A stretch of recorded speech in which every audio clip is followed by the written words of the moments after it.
Today we discuss the lunacy of the NFL Top 100 list. I do a little bit of investigating and I tell you who the 10 real most valuable players in the NFL are. I'm Nathan Gustafson and this is Clutch Time!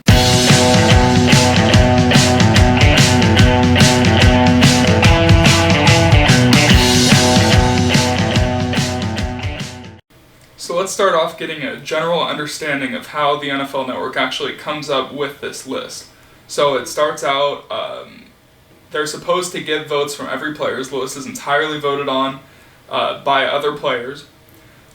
However, a lot of players have been critical of it, claiming that they don't vote on it, and that in fact nobody does. That was stated by Connor Barwin back in 2013. There were a lot of players who echoed the same message, like Pat McAfee. And then NBC Sports actually asked the NFL Network how many players actually voted on this, and in 2014 only 28% of players did. So I find it hard to believe that that number has increased substantially since then. Even if half of players voted on it, that would be sort of a disappointing outcome for the NFL, and would not give even an entire perspective of how the players view themselves, which I feel like is kind of a better purpose for this list, because it's so far off base from reality. I feel like the best way where you could actually gain some sort of knowledge from it would be if the purpose was to understand how players view each other. More recently, J.J. Watt tweeted about the list a couple years back on, the players voted him in at 35 on the NFL Top 100, and his message was, "I played 3 games this year. This list is a joke." So even a player who missed an entire season, and it's supposed to be based on that year, JJ is just echoing a message that a lot of us have seen, that this list is a pathetic excuse for ranking the best players in the NFL, and it's far, far from reality. So what I really wanted to get into today, though, is the NFL Films Instagram page, which is a verified account run by the NFL. They tweeted someone's ballot that they were collecting in November, which I find strange. So apparently not only do the playoffs not count for this list, but they also don't account for the last month of the regular season, which I think is crazy. So let's take a look at this list that was put in by someone. We're going to try to figure out who actually submitted this ballot to the NFL, because it's pretty crazy, but let's walk through it 1 to 20. So we start off at number 1, we have Drew Brees. At number 2, Aaron Donald. Fair. 3, Antonio Brown. Feels a lot high to me. Khalil Mack. Pat Mahomes. Von Miller. Juju Smith-Schuster. Second wide receiver on the Steelers. So 2 Steelers wide receivers in the top 7 overall players. Alvin Kamara. Cam Jordan. Adam Thielen. Jared Goff at 11. So I haven't heard Aaron Rodgers, I haven't heard Tom Brady, I haven't heard Andrew Luck, and I haven't heard Russell Wilson, but we got Jared Goff at 11, which is interesting. We have TJ Watt at 12. Interesting. Jalen Ramsey at 13, JJ Watt at 14, Luke Kuechly at 15. Then we have Aaron Rodgers, finally. We have Corey Davis in at 17. Corey Davis, the wide receiver for the Titans. Some of you may not even know who he is. He's going to be a third-year player this year. He was, I believe, the number 4 overall pick. Came out as a great route runner, but he's never had a 1,000-yard season, so I find it odd that he would be the 17th best player in football. Then we have Todd Gurley, Tom Brady, all the way down at 19, and then we round out the list with Bud Dupree. So this list is obvious nonsense, and basically what I wanted to do was find out who actually wrote it, because there's a few players in here that certainly don't belong. For one, we have 2 Steelers wide receivers in the top 10, with Antonio Brown at 3 and Juju Smith-Schuster at 7. And then we have 2 more Steelers players between 10 and 20, with TJ Watt at 12 and Bud Dupree at 20. So I guess 4 Pittsburgh Steelers, according to this person, are top 20 players, even though they were incapable of making the postseason last year, which is kind of funny to me. So that tells me something. It tells me one thing. It tells me that whoever made this list is likely a Pittsburgh Steeler, and likely, like much of the rest of the league, based off the entirety of the top 100, they don't take this list very seriously. They use it as a means to vote for their friends, for people they went to college with, for their teammates, and for people who they respect around the league. That is most likely the purpose of this list.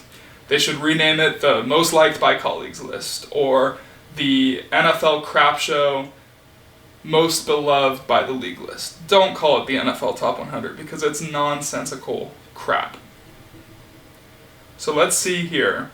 Aside from the 4 Pittsburgh Steelers being in the top 20, let's see who comes in at 17 is Corey Davis. He's the one other name. All these other players, quite a few of them wouldn't be in my top 20, but at least there's somewhat of a reasoning behind it. But Corey Davis I found really interesting because he's one of 3 players who clearly don't belong on this list. TJ Watt, Corey Davis, and Bud Dupree. Now, all 3 of those are good football players, okay? You made it to the NFL, you're playing at the highest level. I don't mean to be disrespecting anyone or putting down guys who do this for a living. I think they're awesome, and to be getting paid to play football is an awesome thing. These guys have probably worked really hard to get where they're at. There's nothing wrong with that. Nothing wrong with just being a good football player. But to claim that they're top 20 players in the NFL, I think that it's a joke. Okay? So, let's see here. It's clearly a player on the Pittsburgh Steelers. I feel like we've gathered that from what I've seen. So let's see why would Corey Davis be on this list? And I got to thinking, Corey Davis went to Western Michigan University, which isn't that big of a school, not that many players in the NFL, but sure enough, 2 of his college teammates are on the Pittsburgh Steelers, Chukwuma Okafor and Robert Spillane. Now, I don't mean to be calling these guys out, okay? I don't think there's anything wrong with voting for your friends. I don't think there's anything wrong with trying to hype up the guys that you like, your teammates, your friends. That's cool. There's nothing wrong with it. Just don't try to sell it to me as being a legitimate top 100 players in football, and don't try to make it look like this is anywhere near reality. The NFL should just come out and own this garbage, just say, yeah, it's basically a popularity contest, and just admit what it is. I mean, people would still watch it. It would be okay. Just don't try to sell me BS. It's pretty simple. But yeah, like I said, I don't have substantial evidence. I can't go to the NFL Network and get them to admit that one of these 2 players made this list. But I would bet every penny to my name, if I could, that one of these 2 players were the ones who submitted that particular ballot. So now I want to actually talk about what the NFL 100 top 10 was, and then I want to make my own list and sort of compare. So their top 10 goes like this: Aaron Donald, Drew Brees, Khalil Mack, Pat Mahomes, Todd Gurley, Tom Brady, Antonio Brown, Aaron Rodgers, Julio Jones, and Von Miller. Now, I think that these are legitimately 10 of the most talented people in football, and I don't think the list is that bad. Now, what you have to understand is quarterbacks make up, if every team carried 64 of the 56 teams to a roster, 32 teams, so let's just say at least 1,500 players in the NFL, quarterbacks make up about 64 of them. So, you have to understand, a lot of guys are going to vote for people who play their position. They want themselves, if your workplace had a ranking system like this, you would want your position to look good. You would want your position to look powerful. You would want yourself to look valuable to your company. So of course, the positions are going to be balanced on this list, right? Teams are going to vote for the guy they like the most. Okay, I already busted the voting system. But, I think that the top 10 that came out of that busted voting system is actually not that bad.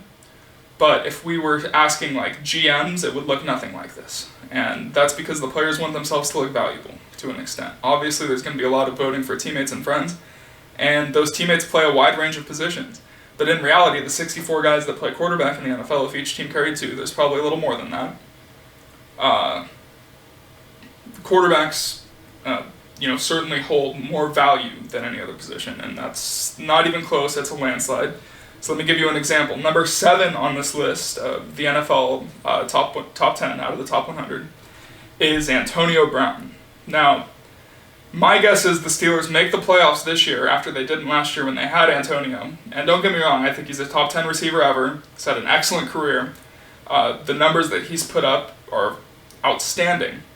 But if we look at the reality of the situation, if you asked a GM what they would want for Antonio Brown, he got traded for a 4th and a 6th round pick, if I'm not mistaken. He is, limited because of the position he plays. It doesn't matter that he's a top tier at his position.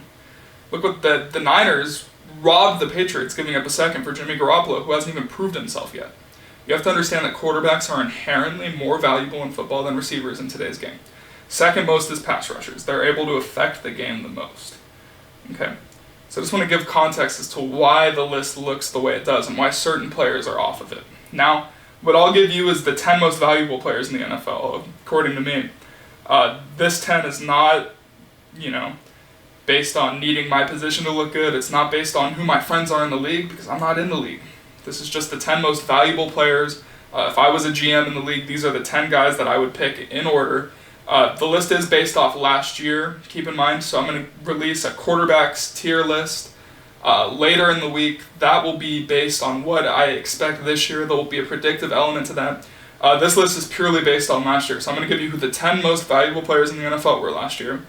And it goes like this for me. Number 1 is Patrick Mahomes, the reigning MVP for a reason. He threw for 50 touchdowns. He was incredible. If not for Dee Ford lining up off sides, I suspect he would have been a Super Bowl champion. Number 2, I have Andrew Luck. The value that Luck brings to the Colts is outstanding. There's a reason they were 2-14 before his rookie season. His rookie season, they were 11-5. There's a reason the year he got hurt, they were 4-12. He gets back, they're 10-6 and winning a playoff game. His value is undoubted. He was second in the league in passing touchdowns behind Mahomes and also threw for 4,500 yards. The impact that he has for the Colts, it's game-changing. But he's not popular around the league, right? He's not best buds with everyone on the other team. He is quite nice to them when they sack him, but at the end of the day, Luck is likely not one of the most popular people. I would guess his Colts teammates did not stuff the ballot box, and this is likely why he wasn't ranked higher. He was ranked all the way down at 20 on the NFL Top 100, which I think is a joke. At 3, I have Drew Brees. For obvious reasons, he had an outstanding year. Number 4, Tom Brady. Yes, Tom Brady is the GOAT. He's at number 4. Aaron Rodgers at 5. Rodgers actually had an off year. You'll see when I release the quarterbacks tier list, he'll be ranked much higher than 5. He was playing on a bum knee. He was only able to do so much, but even with that, carrying a C- roster to 7 wins, he did an outstanding job. At 6, I have Phillip Rivers. Phillip, who was voted outside the top 15 in the NFL Top 100. And gee, I wonder why. It's almost like he talks smack to the other team and isn't one of the most beloved people in the league. But he's a quarterback on an elite team. He carries value, and if not for him, the Chargers would not have been as successful as they were last year. At 7, I have my first defensive player, and it's Aaron Donald, the reigning Defensive Player of the Year.